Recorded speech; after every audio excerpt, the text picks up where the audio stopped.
Welcome to Deleted Saves. On this episode, Castlevania 2: Simon's Quest on the NES. The question of sequels in games is something of a double-edged sword. If the game is good, of course people want more.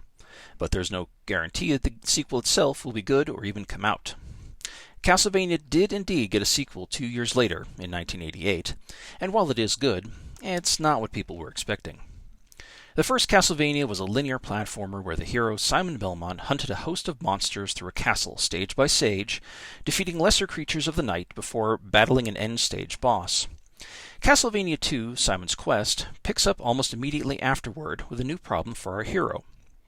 According to the story's canon, during his battle with Dracula, the vampire had cursed Simon's soul with death, or possibly infected him with something. It's a little unclear. And Simon must traverse the land in order to assemble Dracula's body parts: a rib, eyeball, nail, heart, and ring. Okay, sure.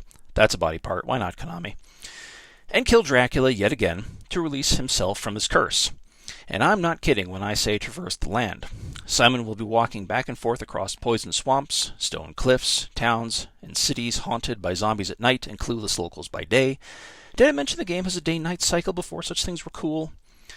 And cross lakes and caves in order to find 5 mansions where Dracula's body parts are stored in, each having been squirreled away by family supporters of the Count.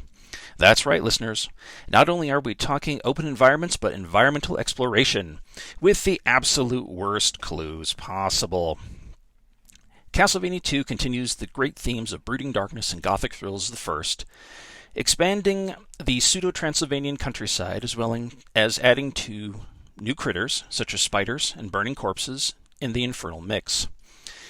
There are non-player characters to talk to, and additionally add some light role-playing elements to the game, such as allowing Simon to gain experience from his heroic murder spree in order to strengthen his health bar, and the equipment that you gather unlocks access to new areas you could not previously get to.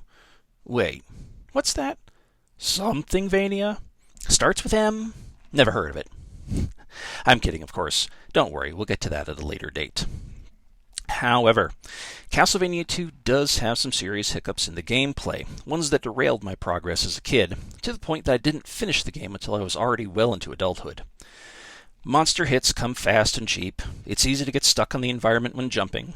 Many of the backgrounds look terribly similar to others and can cause you to get lost looking for the 5 crucial mansions, all of which look for the same from the outside. And as stated, the clues you are given in the game as to where to go and how to get some items are abysmal, especially clues about how to get to the last bit of the game. It is made as vague as humanly possible that the player needs to take a red gem to the far left extreme of the map, past a lake, and then kneel down by an impassable stone wall for a minute to summon a tornado. Another issue back in the day was the save game feature for this quest.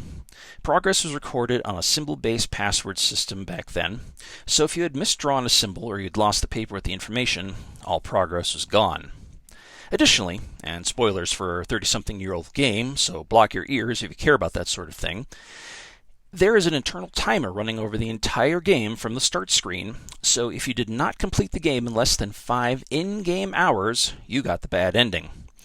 So you really could not explore extensively and had to know exactly where you were going and what to do if you wanted to get the good canon ending.